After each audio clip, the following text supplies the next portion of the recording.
Karena semua orang yang pakai logika tidak akan percaya bahwa dia punya ijazah asli. Semua orang yang pakai akal sehat pasti tidak percaya, Pak. Pasti. Tidak mungkin dia punya ijazah asli. Sekarang ini banyak sekali orang menjadi korban KUHP Orde Baru. Lihat misalnya rombongannya kelompoknya Roy Suryo dan segala macam. Itu kan korban KUHP Orde Baru. Kalau menurut KUHP baru ya terhadap Roy Suryo dan kawan-kawan itu sangat sulit untuk dikenakan penahanan. Ya, kita terus ikhtiar ya teman-teman.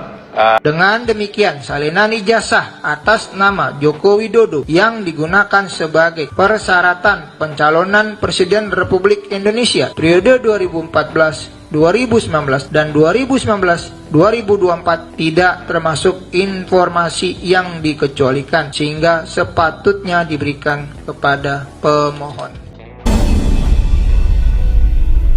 Ini soal ijazah palsu aja. Tidak usah final lah. Menggantung aja terus ini ijazah palsu. Sudah rusak dia. Kenapa? Karena semua orang yang pakai logika tidak akan percaya bahwa dia punya ijazah asli. Hanya orang-orang tertentu aja yang mau percaya itu. Semua orang yang pakai akal sehat pasti tidak percaya, Pak. Pasti ada sesuatu yang disembunyikan kan, kira-kira gitu. Pasti begitu. Dia masih presiden, datang ke kampus UGM Yogyakarta, di muka publik berpidato, ditonton semua orang, mengakui Kasmijo sebagai pembimbing skripsinya, dibantah oleh Kasmijo. Ya, 7 bulan kemudian setelah itu, 17 bulan apa 7 bulan, Jokowi meralat. Dia mengatakan Kasmijo bukan pembimbing skripsi, Pembimbing studi. tapi pembimbing akademis. Dicolak lagi oleh Kasmijo. Jadi 2 kali dia berbohong dalam jabatan presiden dan setelah keluar dari presiden. Itu kan bagi orang yang logis akan mengatakan tidak mungkin dia punya ijazah asli. Kalau dia punya ijazah asli, dia tidak akan, ngapain dia ngambil risiko berbohong di muka umum? Ya, ngapain? Itu kan rugi dia dong, menunjuk orang yang bukan pembimbingnya. Ya, jadi menurut saya justru karena ada sesuatu yang disembunyikan, yaitu ijazah ini, maka dia terpaksa berbohong. Begitu, Pak. Jadi saya tidak perlu ada bukti otentik. Dengan 2 ini saja, saya sangat yakin dia tidak punya ijazah. Saya heran, ada apa UGM rektornya muncul ke publik mengatakan saya yakin ijazahnya ada. Iya. Untuk apa mengatakan itu? Apa manfaatnya bagi UGM mengatakan itu? Kecuali dia membawa bukti, ini bukti di arsip UGM ada Makanya. ijazahnya gitu loh. Karena ini mungkin juga Prof bisa ngasih semacam pencerahan ke kita gitu ya. Bahwa yang namanya dokumen resmi lembaga, dokumen resmi negara, itu kan ada lembaga-lembaga yang menerbitkan. Kalau misalnya akte lahir misalnya, harusnya kan ada penduk capil yang kemudian kalau SIM misalnya kepolisian bisa diganti dan catatannya di mereka. Iya betul. Hari ini ketika ngomong ijazah, pertama kan harusnya UGM selakuin. Terus yang kedua ada lembaga negara, Kementerian Pendidikan Tinggi yang kemudian juga punya arsipnya, punya datanya, yang harusnya ini kan punya data lah. Punya data dan otoritas gitu kan untuk menyelesaikan ini. Kalau arsip ijazah atau salinan ijazah atau rekaman ijazah bisa ada di UGM. Nah, tapi UGM sendiri itu punya 2 versi. Ada satu versi di UGM, profesor saya lupa namanya. Sumitro. Ya, bukan, ada profesor yang memberi pernyataan publik bahwa ijazah Jokowi itu hilang. Gitu loh. Kok bisa begitu? Nah, kalau hilang, pernah nggak dilaporkan ke UGM hilangnya? Ya. Dan apa tindakan UGM? Mengganti atau bagaimana? Itu. Jadi UGM ini sebenarnya kalau ini adalah satu permainan atau satu manipulasi, ini oknum di UGM terlibat. Iya. Tidak bisa dia cuci tangan. Dan itu kan kemudian merugikan UGM, nama besar UGM secara keseluruhan gitu kan, sebagai sebuah institusi yang UGM tercemar sangat tua. dan para alumni UGM prihatin. Prihatinnya apa? Mereka itu malu. Katakanlah ya tidak ada masalah macam-macam ini kepalsuan. Seandainya pun Jokowi itu asli lulus dari UGM, itu alumni akan malu. Kok bisa ada alumnus UGM yang seperti itu? Ya tahu? Yang seperti yang tadi itu, yang daftar kebohongannya itu ada 19 atau berapa itu. Ya malu dong. Ya yang penuh dengan korupsi sepanjang perjalanan, malu dong. Ya, seandainya pun benar ya. Malu bro, jelas waktu Dies Natalis saja nggak pernah dikasih kesempatan orasi. Apalagi tidak ada. ijazahnya, malunya kan double. Ya, Sudah diklaim ternyata. diklaim ya, kemudian manusianya kualitasnya kayak begitu, itu kan langsung turun derajatnya UGM itu sebagai universitas yang sangat baik gitu. Itu menjadi catatan sejarah juga bahwa ada universitas yang begitu terhormat tidak bisa mengklirkan masalah yang sangat sederhana. Ini kan UGM kan cuma satu kali ngomong, ada atau tidak ijazahnya, kan itu saja. Ini buktinya. Itu. Jadi UGM sendiri menjerumuskan dirinya dalam satu posisi yang sangat memalukan. Sekarang ini banyak sekali orang menjadi korban KUHP Orde Baru. Lihat misalnya rombongannya kelompoknya Roy Suryo dan segala macam. Itu kan korban KUHP Orde Baru. Jadi teman-teman ya, kami sih terus berdoa sampai sekarang ya. Rekan-rekan Komisi 3 kita di grup, bismillah kita doakan hari ini bisa disahkan ya. Semoga nanti benar-benar bisa disahkan KUHP baru, menggantikan KUHP Orde Baru ya. Jadi aneh kalau ini bilangnya ada poster lain bahwa kamu bisa jadi korban KUHP baru. Lah, mereka nggak ngomong. Sekarang ini banyak sekali orang menjadi korban KUHP Orde Baru. Lihat misalnya rombongannya kelompoknya Roy Suryo dan segala macam. Itu kan korban KUHP Orde Baru. Kenapa? Ya, kalau menurut standar KUHP baru, Roy Suryo CS di penanganan kasusnya bisa dengan restoratif justice. Tapi di KUHP Orde Baru itu nggak diatur. Gitu.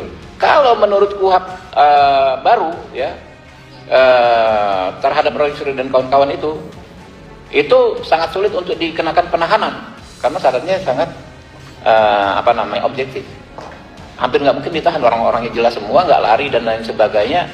Tapi kalau menurut KUHP Orde Baru, ada peluang dia ditahan sewenang-wenang. Pak Roy Suryo dan kawan-kawan ini. Jadi yang darurat itu adalah bagaimana kita mencabut KUHP Orde Baru. Yang emergensi panggilan darurat itu bagaimana segera menghentikan KUHP Orde Baru. Sudah terlalu banyak korban KUHP Orde Baru ini, ya, mulai dulu kemarin Pak Egy Sujana dan lain sebagainya, itu kan korban KUHP Orde Baru. Ya, kita terus ikhtiar ya teman-teman, agar memang nanti bisa segera disahkan. Sangat menarik sekali, kita sudah melihat dan menonton cuplikan video ya dari DPR ya, Ketua DPR ini mengatakan bahwa Roy Suryo ini jika undang-undang yang baru atau ikut dalam KUHP yang baru, Roy Suryo ini tidak akan ditahan dan tidak kena pasal. Dan ada beberapa pakar dan profesor ini juga mengatakan ya bahwa secara logika memang jika kita berpikir ijazah Jokowi ini tidak ada, katanya seperti itu ya, jika kita mengambil atau memakai logika gitu ya teman-teman ya. Tentunya ini sangat menarik sekali ya, karena memang perjalanan kasus ijazah Pak Jokowi ini hingga saat ini masih sangat-sangat terus dibicarakan, bahkan semakin ada berita atau hal-hal yang baru ya, terus menerus seperti itu. Karena Pak Jokowi sendiri memang tentunya ini yang memperlambat kasus ini ya. Padahal tinggal tunjukkan ijazahnya saja harusnya ini selesai, tapi tidak terjadi hal ini ya. Bahwasanya memang Pak Jokowi ini menutup-nutupi segalanya ya tentang ijazah. Ini justru malah semakin kondisinya saat ini semakin melebar luas kemana-mana ya. Ada Resmond Sianipar dilaporkan dan akhirnya Resmond Sianipar pun tentunya mentalnya kena ya, dan akhirnya mengajukan restoratif justice dan meminta maaf kepada Pak Jokowi ya, dan tidak tahu nanti kelanjutannya bakal seperti apa. Yang jelas saat ini tentang ijazah ini memang sangat pelik dan sangat rumit sekali ya, karena ada beberapa pihak yang saling lapor, akhirnya kan seperti itu ya. Sebenarnya ini permasalahan tidak jauh-jauh dari Pak Jokowi sendiri yang bisa menyelesaikan. Hanya Pak Jokowi sendiri yang bisa mengakhiri permasalahan-permasalahan tentang isu ijazah ini, karena terlanjur masalahnya ini sudah semakin rumit dan ruwet ya. Bahkan kita semua tahu anak bangsa hampir setiap malam, setiap hari itu dipertontonkan, yaitu perdebatan-perdebatan di beberapa perdebatan ya. kita bisa melihat ya kuasa hukum Pak Jokowi, kuasa hukum Resmond Janipar dan kawan-kawan, kuasa hukum Roy Suryo itu setiap hari-harinya itu hanyalah perdebatan dan perdebatan terus, tidak ada selesai-selesainya dan tidak ada titik temunya. Yang ada hanya perdebatan dan perdebatan. Itu saja yang kita lihat selama ini ya. Sejauh ini kita melihat hanya ada hal-hal perdebatan-perdebatan saja. Jadi tidak kunjung usai karena perdebatan-perdebatan itu sebenarnya hanyalah perdebatan kusir ya, debat kusir yang tidak menyelesaikan masalah ini. Jika masalah ini pengen selesai sebenarnya ini tidak di perdebatan, tidak di ajang perdebatan, tapi seharusnya ya penyelesaiannya ini harusnya ada di pengadilan, harusnya lebih baiknya atau alangkah baiknya seperti itu. Itu adalah lembaga yang sah harusnya itu untuk menyelesaikan tentang ijazah Pak Jokowi ini sebenarnya tidak di perdebatan terus-menerus karena tidak ada ujung pangkalnya. Kalau hanya ada di perdebatan nanti salah sedikit itu pasti ada yang lapor kan, jika ada pihak-pihak yang kepleset dari pembicaraannya atau pembicaraannya itu tidak sesuai yang seperti yang diinginkan oleh pihak lawan, itu akhirnya nanti akan menjadi senjata dan akan dilaporkan. Akhirnya seperti itu ya teman-teman ya. Dan tentunya ini memang sangat menarik sekali tentang kasus ijazah ini karena tidak ada ujung pangkalnya ya hingga saat ini, dan menjadi top trending ya tentang isu ijazah ini terus menerus dibicarakan karena memang Pak Jokowi sendiri yang tidak mau mengakhiri masalah ini.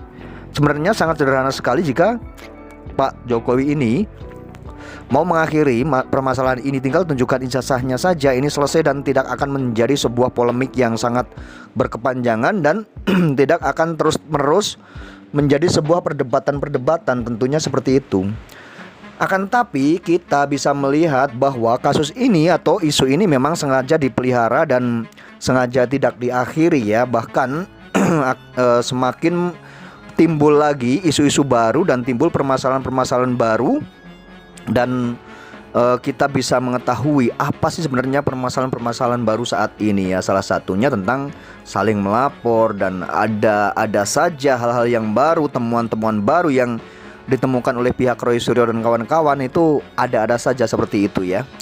Bahkan kasus ini melebar kemana-mana, ada di persidangan-persidangan atau gugatan-gugatan perdata. Ada persidangan di Solo, ada persidangan di Jakarta. Ini kan sangat luar biasa, hanya mempermasalahkan kasus ijazah atau selembar ijazah. Akan tapi permasalahan ini jadi malah semakin rumit dan sangat-sangat runcing sekali ya. Ibarat ini seperti bola api yang digiring kemana-mana oleh beberapa pihak, dari pihak lawan atau dari pihak yang mempermasalahkan ya, itu dari pihak Pak Jokowi atau pihak Roy Suryo.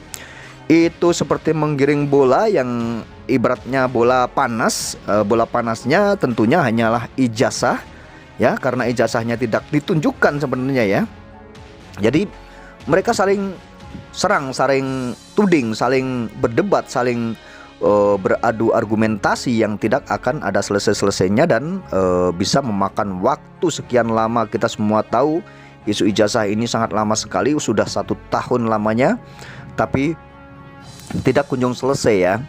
Memang benar isu ijazah ini sudah bertahun-tahun ya, tapi yang paling viral dan paling rame ya selama 1 tahun ini ya, memang sangat rame sekali dibahas atau dibicarakan oleh banyak pihak. Tapi tidak ada kunjung selesai-selesainya, bahkan timbul polemik-polemik yang tentunya ini menjadi menghebohkan masyarakat dan menjadi sebuah kita semua fokus dan menjadi sebuah konsumsi masyarakat ya tentunya tentang isu ijazah ini, karena memang tidak ada selesai-selesainya. Maka dari itu sebenarnya selembar ijazah ini yang bisa menyelesaikan isunya atau kasusnya hanyalah Pak Jokowi sendiri yang bisa menyelesaikan, karena memang tentang isu ijazah ini sebenarnya sangat mudah sekali kok untuk menunjukkan satu lembar ijazah yang tentunya ini merupakan sebuah kebanggaan siapapun ya yang menempuh pendidikan, apalagi pendidikan ini pendidikan tinggi, tentunya ini sangat bangga dan luar biasa jika seseorang mempunyai ijazah harusnya gitu ya. Tapi anehnya malah justru ini seperti diumpet-umpetkan ya tentang ijazahnya, dan justru ini menjadi sebuah alat, mungkin alat politik atau apa, kita juga tidak tahu tentang hal ini ya.